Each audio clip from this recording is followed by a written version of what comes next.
सादरं नमो नमः। इदानीम् अस्मिन् नामकपटले ये केचन समुपस्थिताः सन्ति तेषां समेषां हार्दिकम् अभिनंदनम्। मेरे प्रिय बंधुओं, मेरे प्रिय छात्रों, आज कई दिनों के बाद शुक्लांशोपदेश का जो पाठ अवशिष्ट बचा हुआ था उसको लेके मैं उपस्थित हुआ हूँ। इस बीच में बहुत सारी बाधाएं आ गई। बाधाओं के कारण यह पाठ क्रमशः नहीं हो पाया था। तो जितना पाठ हम लोग पढ़ चुके थे उससे आगे हम आज का पाठ पढ़ेंगे। इससे पहले का जो पाठ था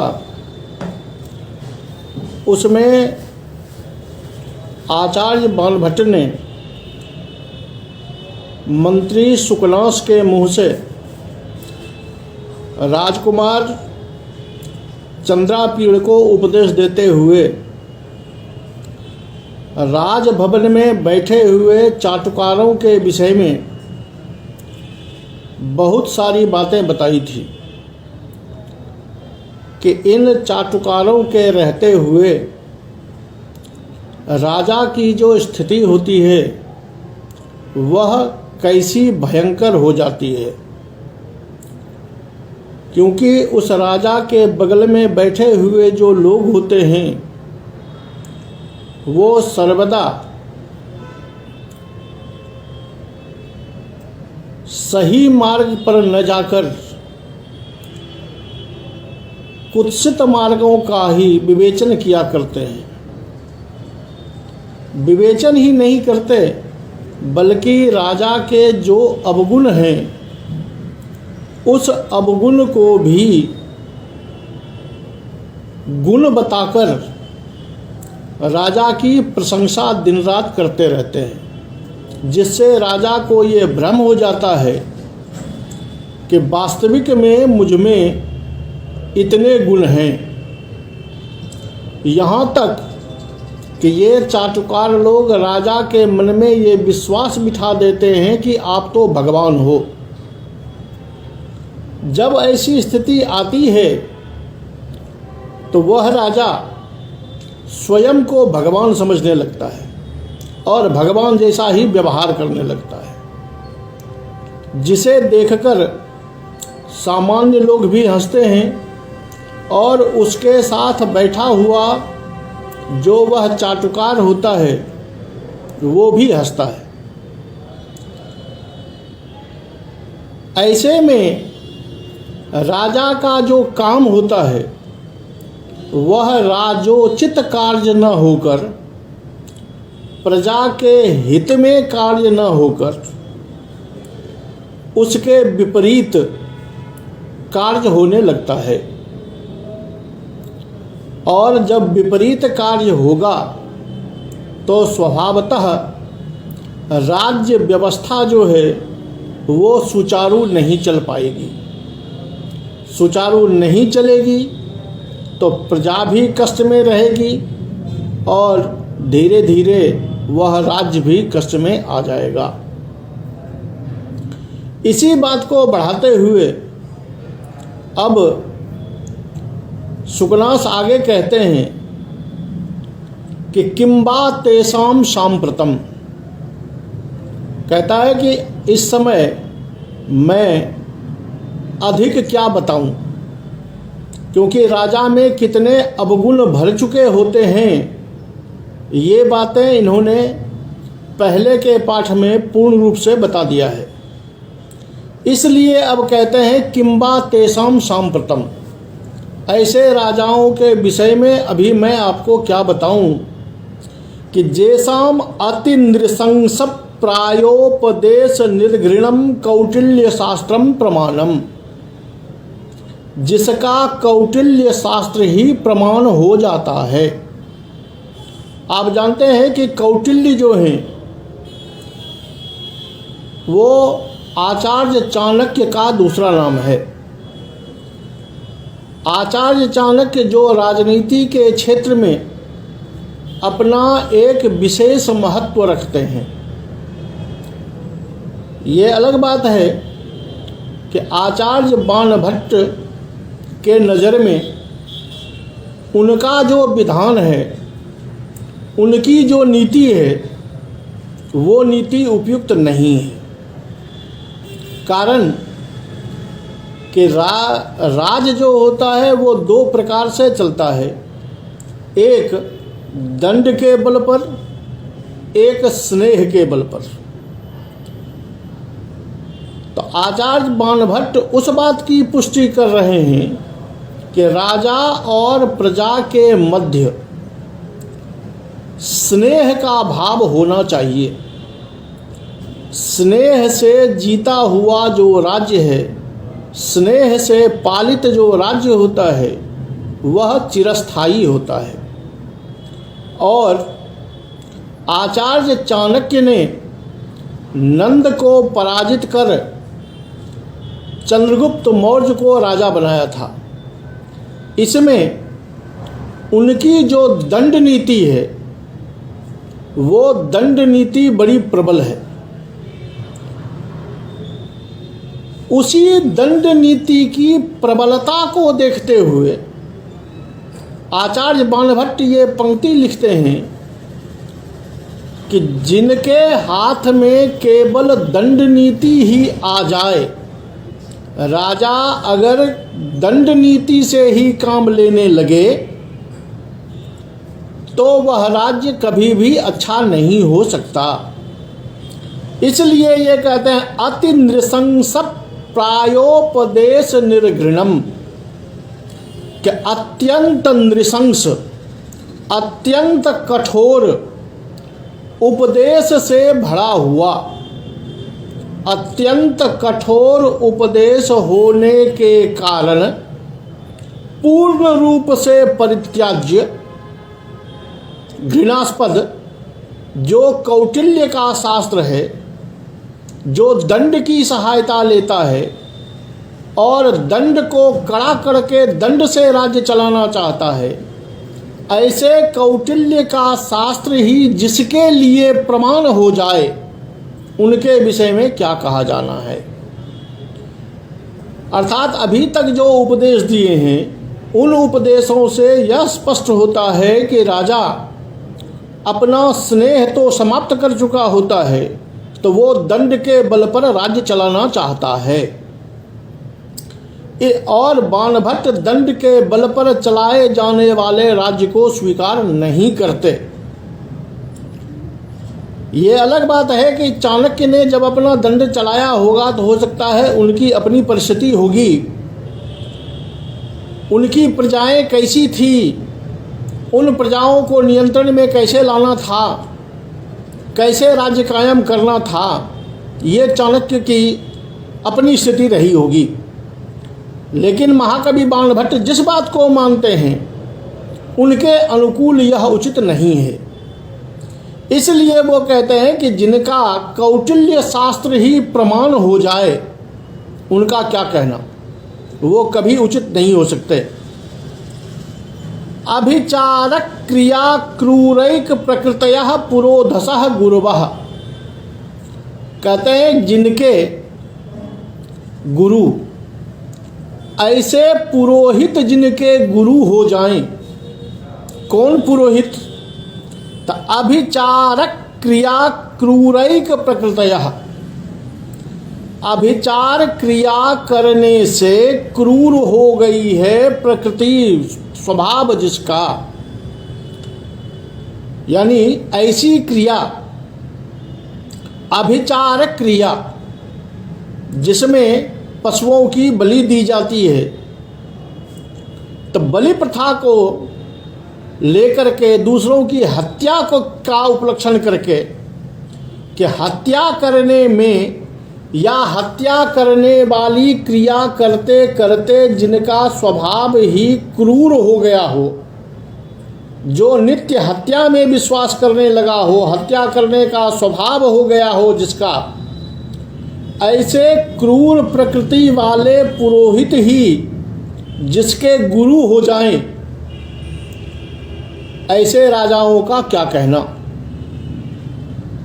अर्थात राजा को ऐसा नहीं करना चाहिए, लेकिन राजा ऐसी परिस्थिति में फंसा हुआ होता है कि वहाँ यही सब हो जाता है। ऐसे पुरोहित उनके गुरु हो जाते हैं। कौटिल्य की नीति बताने वाले कौटिल्य की नीति ही उनका प्रमाण हो जाता है। पराभिसंधान परामंत्रिणः उपदेष्टा रहा, जिसके मंत्री उपदेश देने वाले हो जाएं, वो भी कौन से मंत्री? तो पराभिसंधान पराह, जो केवल दूसरे का अभिसंधान करने में, दूसरे का अभिसंधान से मतलब है कि जो केवल दूसरे को आपस में लड़ाई लड़वाने का काम करते हों, जो केवल दूसरे के विनाश का मार्ग प्रशस्त करने में लगे रहते हों, ऐसे जो मंत्री हैं, और वही मंत्री जिस राजा का उपदेष्टा हो जाए, वही मंत्री जिसको उपदेश देने लगे, उसका क्या होगा। अब देखिए कि यद्यपि मंत्री को ये अभिसंधान कुशलता भी मंत्री की दक्षता है, लेकिन वहाँ साम भी है, दाम भी है, दंड भी है और भेद भी है। चारों नीति होना चाहिए। मित्र लाभ भी होना चाहिए, सुहृद भेद भी होना चाहिए, विग्रह भी होना चाहिए और संधि भी होनी चाहिए। कि अच्छे मित्रों का लाभ कैसा हो यह भी ज्ञान होना चाहिए, दोस्ती कैसे करवाई जाए यह भी ज्ञान होना चाहिए, वक्त पड़ने पर, समय आने पर दो शत्रुओं के बीच में लड़ाई कैसे लड़वाई जाए ये भी ज्ञान होना चाहिए। लेकिन यहाँ आचार्य बाणभट्ट कह रहे हैं कि पराभिसंधान परामंत्रिणः, ऐसे मंत्री जो केवल विग्रह में ही विश्वास रखते हैं, जो केवल दूसरे से लड़ने में ही विश्वास रखते हैं, दूसरे को लड़ाने में ही विश्वास रखते हैं, ऐसे मंत्री अगर उपदेष्टा हो जाएं, चारों गुण वाले मंत्री तो उपदेष्टा होते ही हैं, होने ही चाहिए, लेकिन जहां केवल लड़ाई लगाने वाले ही मंत्री उपदेष्टा हो जाएं, ऐसे राजा का क्या होगा, उस राजा के विषय में क्या कहना। नरपति सहस्र भुक्तो जितायाम लक्ष्म्याम आसक्ति ही, जिस राजा का लक्ष्मी में आसक्ति हो जाए, वो लक्ष्मी कैसी, तो यहाँ विशेषण जो है वो द्रष्टव्य है कि नरपति सहस्र भुक्तो जितायाम लक्ष्म्याम, हजारों हजार राजाओं के द्वारा जिसका उपभोग करके परित्याग कर दिया गया हो, ऐसी लक्ष्मी में जिसकी आसक्ति हो जाए, वैसे राजा का क्या कहना। तात्पर्य इनका ये है कि आसक्ति उसमें होनी चाहिए जो उनकी धर्मप्रिया पत्नी है, धर्मानुगामिनी है, जो जीवन की अर्धांगिनी है, शुद्ध है, और जो अनेक पुरुषों के द्वारा पहले भोगी गई हो और उन सारे पुरुषों के द्वारा भोग करने के बाद छोड़ दी गई हो, परित्यक्त कर दी गई हो, उसमें अगर किसी की आसक्ति होती है तो जिसकी आसक्ति उसमें होगी उसके विचार का अनुमान लगाया जा सकता है, या कोई भी समझ सकता है कि इस आदमी की स्थिति, इस आदमी की बुद्धि कितनी नीच हो गई है। और जो राजा एकमात्र राजलक्ष्मी में आसक्त हो जाए, उसकी वही गति होगी। क्यों? तो राजलक्ष्मी जो है वो केवल एक राजा के पास में तो नहीं है, क्योंकि राजा के पास में वह राजलक्ष्मी अन्य राजाओं को हराने के बाद अन्य राजाओं को जीत कर इनको मिली है। तो जब तक वो लक्ष्मी अन्य राजा के पास में थी तब तक वो अन्य राजाओं द्वारा भोगी जा रही थी, और जब उससे छोड़ दी गई तब इस राजा के पास आई। तो अब राजा किसका भोग कर रहे हैं? तो जो दूसरों के द्वारा भोगी गई हो और परित्यक्त हो। तो सामान्य व्यवहार जीवन में जो नारी दूसरे के द्वारा परित्यक्त हो उसका सेवन उचित नहीं माना जा सकता। उसी बात को दिखाने के लिए ये काव्यात्मक भाषा में कह रहे हैं कि नरपति सहस्र भुक्तोज्झितायाम, हजारों हजार नरपति के द्वारा जिसका भोग कर लिया गया है और भोग करने के बाद उन राजाओं के द्वारा जो छोड़ दी गई है, ऐसी राजलक्ष्मी में अगर किसी राजा की आसक्ति हो जाती है तो उस राजा के विषय में अधिक क्या कहा जाए। अर्थात वह राजा कभी भी राजपद के उपयुक्त नहीं होता। मारणात्मकेषु शास्त्रेषु अभियोगः। मारणात्मक शास्त्र, मारणात्मक शास्त्र हम कहते हैं उस तंत्र प्रक्रिया को जिस प्रक्रिया के द्वारा लोगों को कष्ट पहुंचाया जाता है, लोगों की हत्या की जाती है, विषकन्या का प्रयोग है या तंत्र का प्रयोग है। जो सही राजा है वो तो रणक्षेत्र में अपनी वीरता दिखाते हुए अपने बाहुबल से विजय को प्राप्त करता है। लेकिन जो राजा ये सोचने लगे कि दूसरे को जीतने के लिए रणक्षेत्र की क्या आवश्यकता है, तंत्र प्रयोग करके, मंत्र प्रयोग करके, मारणात्मक मंत्र प्रयोग करके दूसरे राजा की हत्या कर दी जाए और उसका राज्य अपने राज्य में मिला लिया जाए, तो ऐसी सोच रखने वाला अगर राजा हो जाए तो उस राजा के विषय में फिर क्या कहना है। अर्थात उस राजा का विषय में कुछ भी कहना बेकार है, क्योंकि वो राजा ही बेकार हो जाता है। राजा का काम है वीरता पूर्वक लड़े, ये नहीं कि वो तंत्र के द्वारा दूसरों की हत्या करके राज्य अपने राज्य में मिलाता रहे।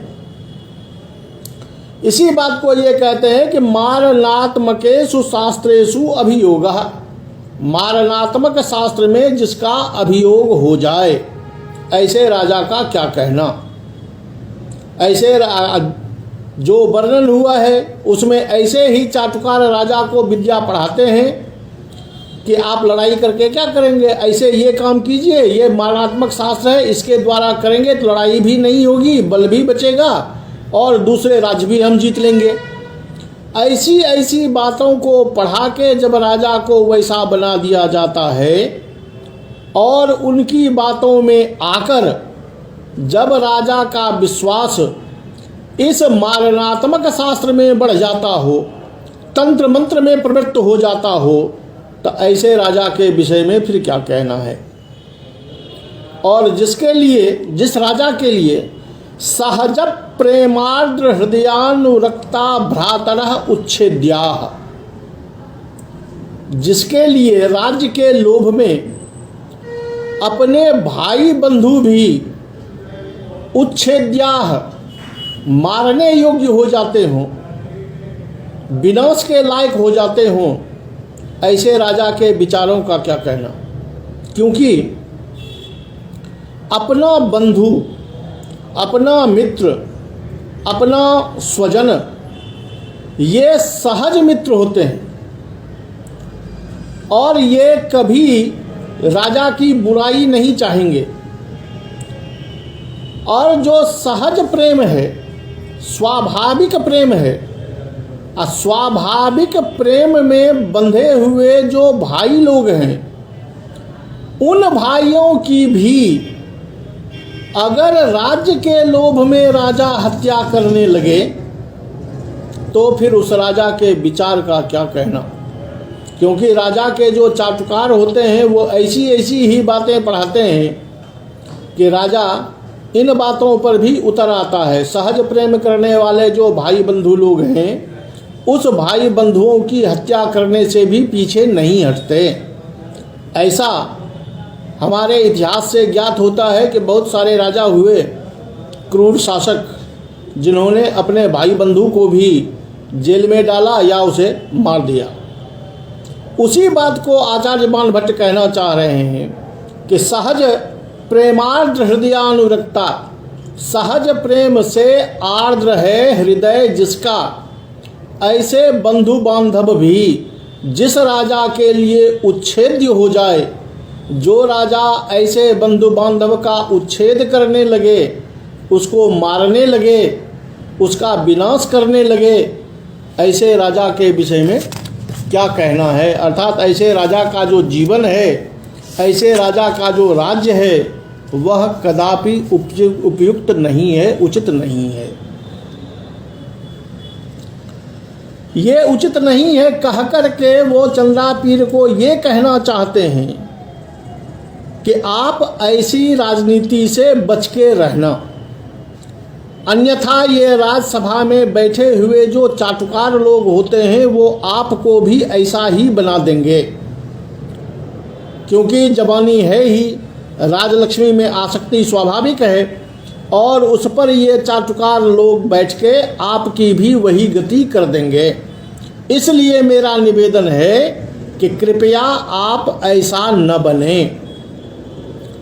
इस कुपथ से बचाने के लिए, ताकि चंद्रापीर राज्यासन पर चढ़ने के बाद कुपथगामी न हो जाए, उस कुपथगामिता से बचाने के लिए आचार्य शुक्लांश ऐसा उपदेश इनको दे रहे हैं। कहते हैं कि देखिए चंद्रापीर,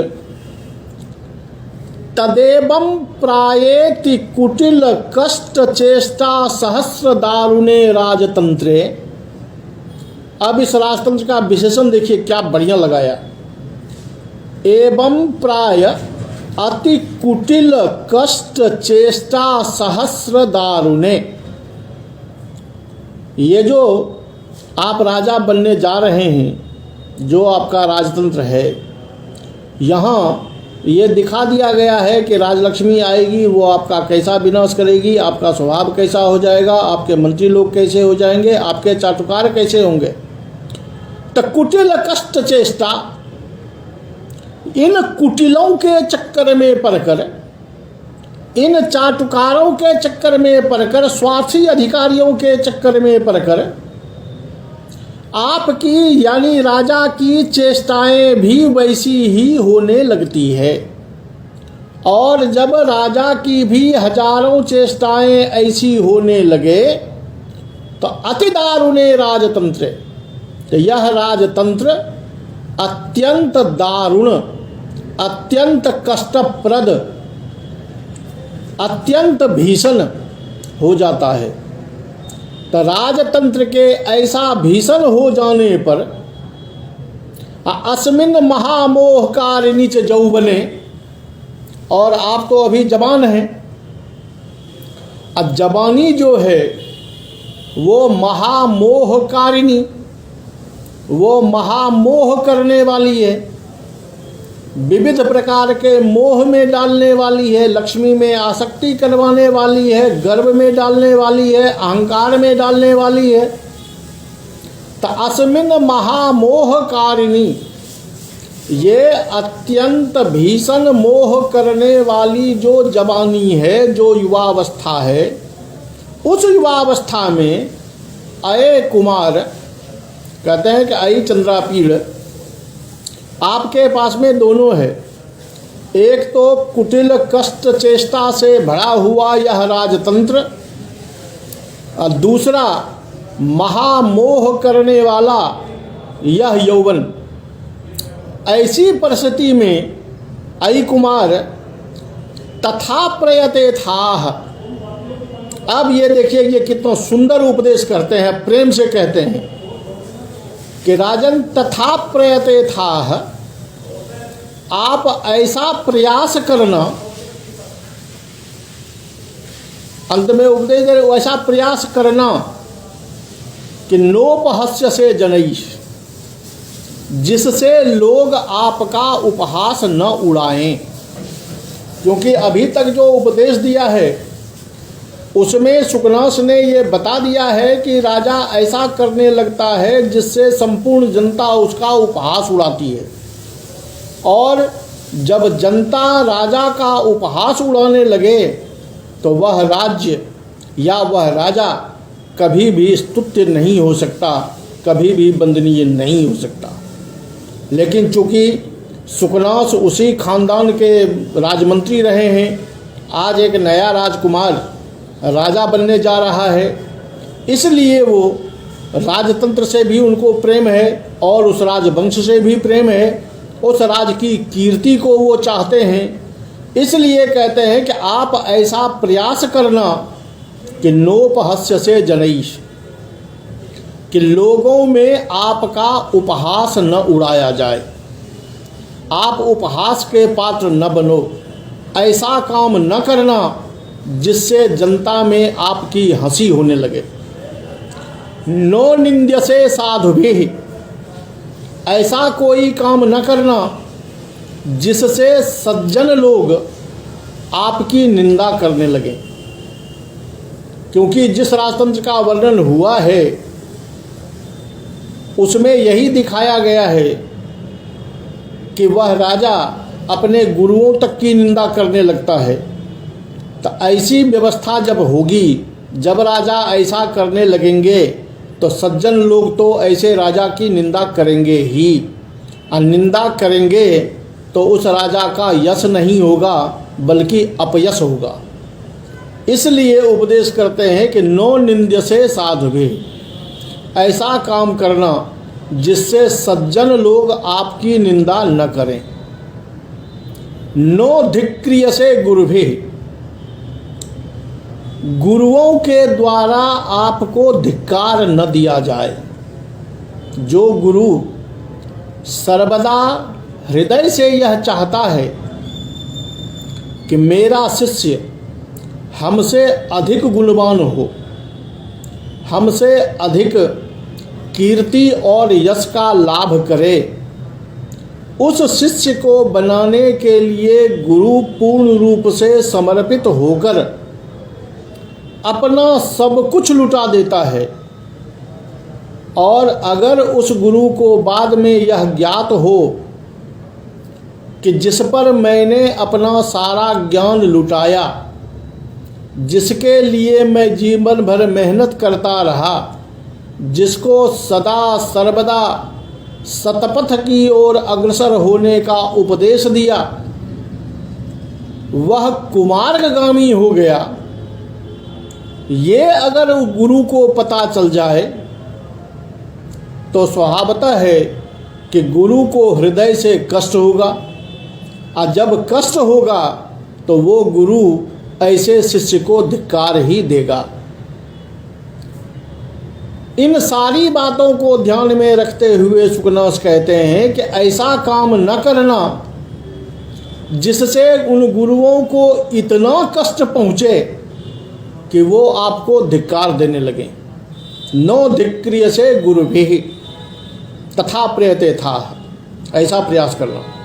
नोपालभ्यसे सुहृद्भिः, सुहृद्भिः मित्रवरैः न उपालभ्यसे, कि मित्र लोग, आपके सुहृद लोग आपको उलाहना न देने लगे।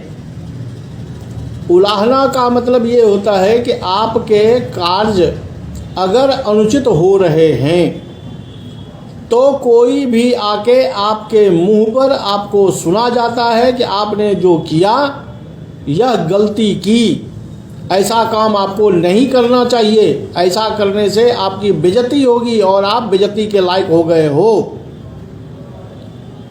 ऐसी उलाहना आपका कोई मित्रवर न देने लगे, ऐसा काम मत करना। इतना बच के रहना कि ऐसा कोई काम हमारे हाथ से ना हो जाए, हमारे विचार से ना हो जाए कि हमारे जो मित्र लोग हैं, जो हमारा यश गाते हैं, जो हमारा हित करने वाले हैं, जो हमारे जीवन का कल्याण चाहते हैं, वो कल हमें उलाहना देने लगें, ऐसा काम न करना।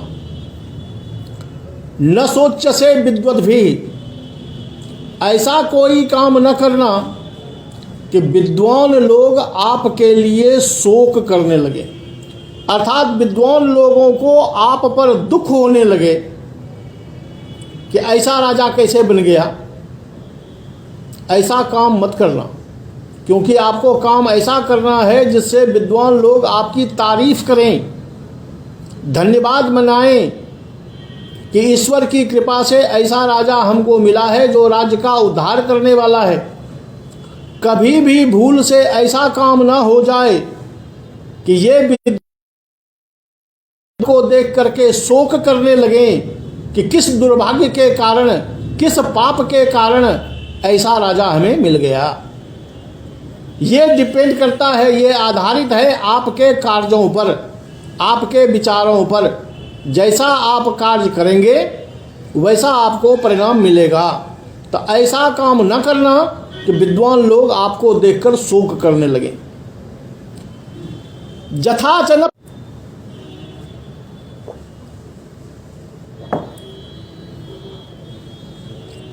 ऐसा काम न करना कि बिट के द्वारा आपका प्रचार हो, आपका प्रकाशन हो। आप जानते हैं कि राज दरबार में बिट और चेट दो की चर्चा होती है। ये बिट चेट वो हैं जो केवल चाटुकारी करते हैं, जय जयकार मात्र करते हैं, अपना स्वार्थ सिद्ध करते हैं और उसकी चाटुकारिता, उसकी कुटिलता, उसकी बेईमानी जग जाहिर होती है। तो ऐसे लोग आपका प्रचार न करें, या ऐसे लोगों के मुंह से ही आप न जाने जाओ। तात्पर्य कहने का यह है कि आप ऐसा काम करो कि विद्वान लोग, सभ्य लोग, गुरु लोग, सज्जन लोग आपकी प्रशंसा करें। अगर ये बिटचेट, अगर ये आपके चाटुकार, आपका तलवा चाटने वाले ही अगर समाज में केवल आपका यशोगान करते हैं, तो ये यशोगान नहीं होता। ऐसा काम न करना कि केवल बिट ही आपका यशोगान करें। बिट तो सबका यशोगान करता है, बिट तो उसी का यशोगान करेगा जो उसको खिलाएगा, जो उसका पेट भरेगा, जो उसके हाथ में पैसे देगा। ये तो चाटुकारिता है। चाटुकार की प्रशंसा को अगर आप प्रशंसा मानने लगे तो आपका जीवन बेकार है। इसलिए ऐसा काम न करना कि नौ प्रकाश से बिटई, बिटों के द्वारा आपका प्रकाशन ना हो, आपका प्रचार ना हो। नो प्रहस्य से कुशलई हो, ऐसा काम न करना कि सामान्य लोग जो हैं, कुशल लोग जो हैं, वो आपका उपहास उड़ाने लगे, बीच जनता में बीच में खड़ा होकर के हंस के बोले कि ये देखो ये राजा जा रहा है। ऐसा काम न करना। ऐसे उपहास से आपकी अकीर्ति होगी, आपका अयश होगा। और चाटुकार तो चाटुकार है, वो तो उसको भी कहेगा कि राजा आपका ये गुण है कि आपका सबको ये अनुकरण कर रहा है। तो अपना विचार ध्यान में रखना कि ऐसा ना हो कि ये लोग आपका उपहास करने लगे। नास्वाद्य से भुजंगई हो, भुजंगों के द्वारा आस्वादनीय मत होना। ये भुजंग कौन है? ये भुजंग वही बिटचेट हैं, वही चाटुकार हैं। भुजंग का मतलब तो होता है सांप। सांप आप जानते हैं कि छिपा रहता है और जब काटता है तो फिर उसे पानी पीने का मौका नहीं देता।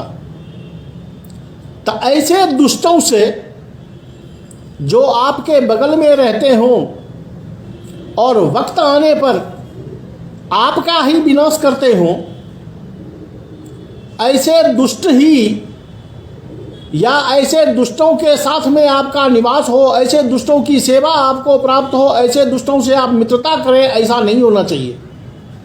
नो आस्वाद्य से भुजंगैः, ऐसे भुजंगों के द्वारा आप आस्वादित मत होना।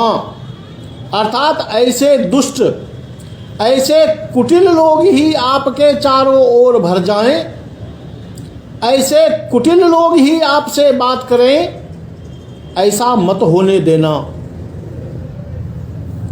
नाबलुप्य से सेवक बृकैः,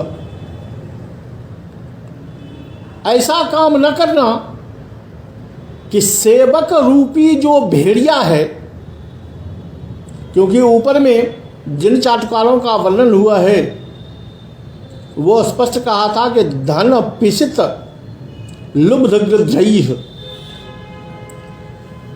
तो जो सेवक वृक, ऐसा सेवक जो भेड़िए की तरह हो, जो आपके ही शरीर के अंगों को नोच नोच कर अपना आनंद बनाता हो, ऐसे सेवकों के द्वारा आपके शरीर के अंगों का कर्तन हो, लुंचन हो, ऐसा काम मत करना। नो अवलुप्य से सेवक वृकैः, सेवक रूपी भेड़िए के द्वारा नोचे मत जाना। ये देखिए स्पष्ट उपदेश है।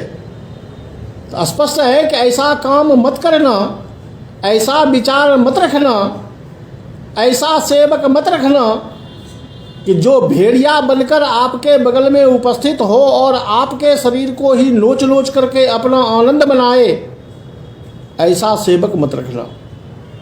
नबंच से धूर्तैः, कोई धूर्त आपको ठग ले, वंचना कर ले, ऐसा मत होने देना। क्योंकि धूर्त की धूर्तता को पकड़ना राजा के अपने विचारक क्षमता का परिचय है। क्योंकि धूर्त जो होते हैं वो सत्य को झूठ बनाने में परम निपुण होते हैं। वो किस सत्य को राजा के सामने झूठ बनाकर पेश कर दे, ये कहना असंभव है।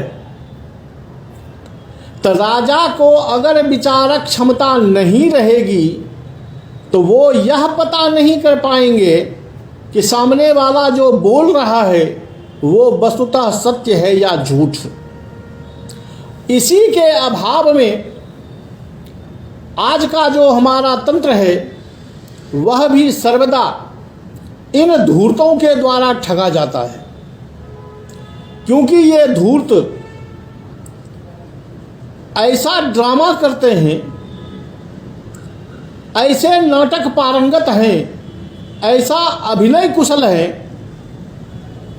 कि राजा के हृदय को अपनी ओर आकृष्ट करने में अपनी कुशलता दिखाकर सारे झूठ को सत्य प्रमाणित कर देते हैं। राजा को अपनी ओर ऐसे आकृष्ट कर लेता है, चाहे रो के, चाहे गा के, चाहे जैसे भी हो, कि राजा समझता है कि ये सामने वाला जो बोल रहा है वही सत्य है, जबकि वह परम झूठ है और धूर्त है। इसलिए शुकनास कहते हैं न बंच से धूर्तैः, ऐसे धूर्तों से बच के रहना कि ये धूर्त आपको ठग न पाए। न प्रलोभ्य से वनिताभिः,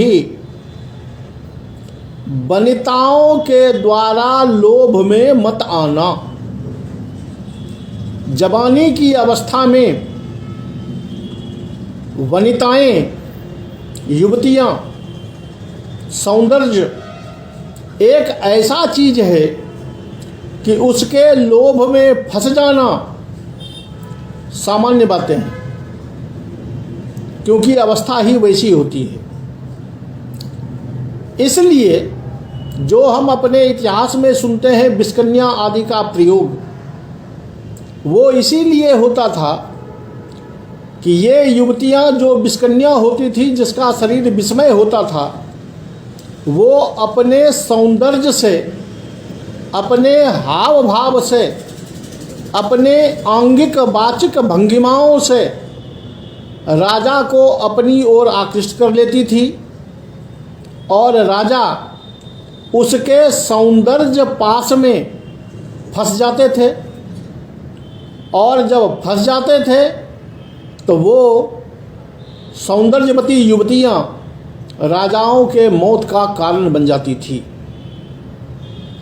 इसलिए वो कह रहे हैं कि नो प्रलोभ्य से बनिता भी, अपने चित्त को ऐसा मजबूत रखना, अपने विचार को ऐसा सुदृढ़ रखना कि ये ठगने वाली जो वनिताएं हैं, ये ठगने वाली वनिताएं आपको लोभपूर्वक, आपको शरीर का लोभ दिखाकर, सौंदर्य का लोभ दिखाकर आपका फायदा न उठाए, आपको अपने पास में फांसकर आपके विनाश तक आपको न पहुंचाए। इसलिए वनिताओं के लोभ में मत पड़ना। ये शब्द बड़ा अच्छा है कि लोभ में मत पड़ना। इसका मतलब ये नहीं है कि आप पारिवारिक जीवन से दूर रहना। पारिवारिक जीवन धर्मगृहित भार्या अलग चीज़ है, वो तो होना ही चाहिए, लेकिन किसी ऐसी सौंदर्यवती के चक्कर में पड़कर, जो सौंदर्य के कारण आपको अपने पास में बांधकर आपका लाभ उठाना चाहती हो, ऐसा मत होने देना। न विटव्य से लक्ष्म्या, लक्ष्मी का भोग करना, ये तो आप राजा हैं, आपको मिलेगा ही, राजा है तो राजलक्ष्मी मिलना स्वाभाविक है। लेकिन उस लक्ष्मी के द्वारा आपकी विडंबनाएं होने लगे, लक्ष्मी की विडंबना में आप फंस जाओ, ऐसा मत होने देना।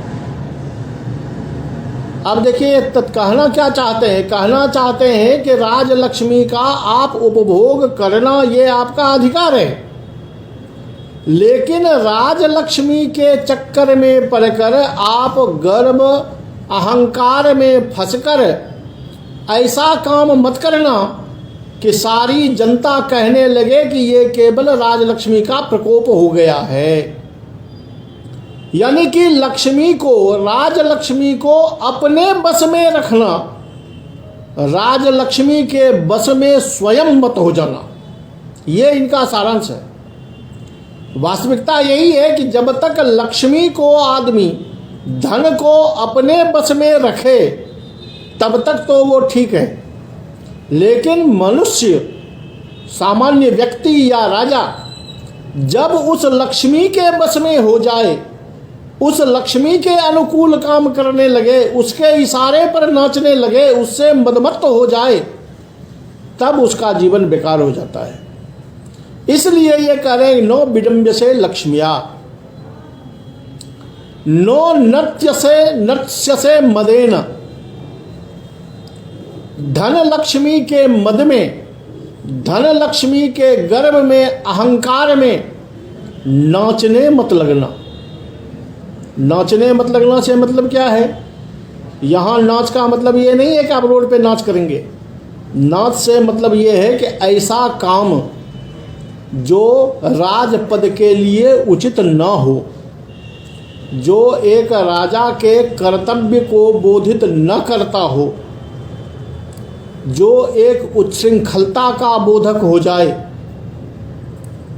जो विचार की कुत्सितता का परिणाम हो जाए, जो विचार की दीनता का परिचायक हो जाए, जो आपकी मूर्खता का परिचय देने लगे, ऐसा काम मत करना। नौ नृत्य से मदेन, मद में, अहंकार में नाचने मत लगना, कभी भी अहंकार में नाच मत करना।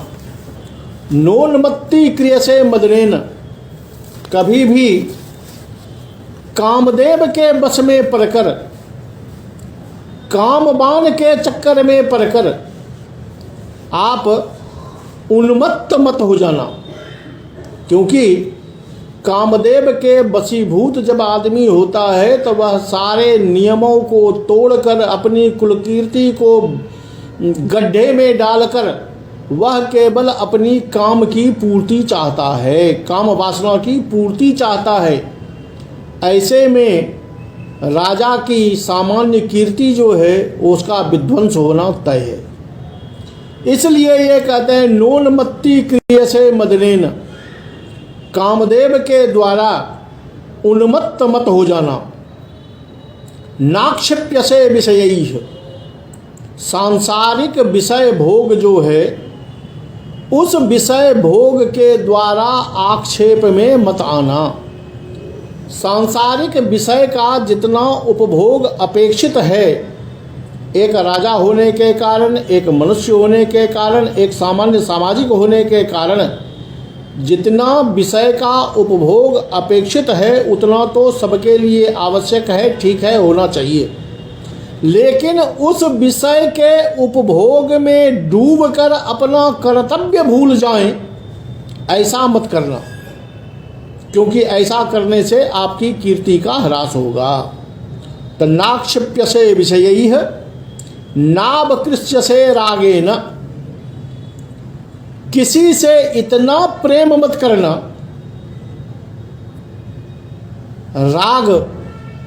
राग से मतलब है प्रेम, स्नेह, प्रेम। जैसे वनिताओं की बात आई थी, विषय की बात आई थी, राजलक्ष्मी की बात आई थी, उस पर इतना मत झुक जाना, उस ओर इतना मत झुक जाना कि वह आपको अपने कर्तव्य से अपनी ओर खींच ले। आपको सर्वदा अपने कर्तव्य पर रहते हुए इन सारे चीज़ों का उपभोग करना है। ऐसा मत हो जाए, ऐसा मत होने देना कि किसी के राग में पड़कर, अत्यधिक स्नेह में पड़कर, अत्यधिक आकर्षित होकर ऐसा मत हो जाना कि वो आपको आपके कर्तव्य पथ से खींचकर अपनी ओर लेके चला जाए। ऐसा मत करना। नापहृयसे सुखेन, राज सुख में पड़कर राज सुख आपका अपहरण कर ले, राज सुख के चक्कर में पड़कर आप एक विद्वान का, एक राजनीतिज्ञ का, एक सुहृद राजा का जो कर्तव्य है उससे विमुख हो जाएं, ऐसा काम मत करना। क्योंकि ऐसा काम करने से राज्य का भी विनाश होगा, आपकी कुलकीर्ति का भी नाश होगा। इसलिए नापहृयसे सुखेन, राज सुख में पड़कर आप अपहृत मत हो जाना।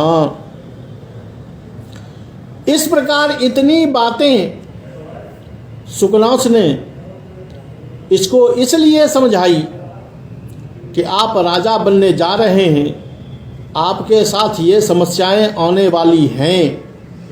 उन समस्याओं के निदान के लिए आप पहले से तैयार रहो, पहले से अपने को सुदृढ़ बनाए रहो, ताकि इन सारे दुर्गुणों से आप बच सको।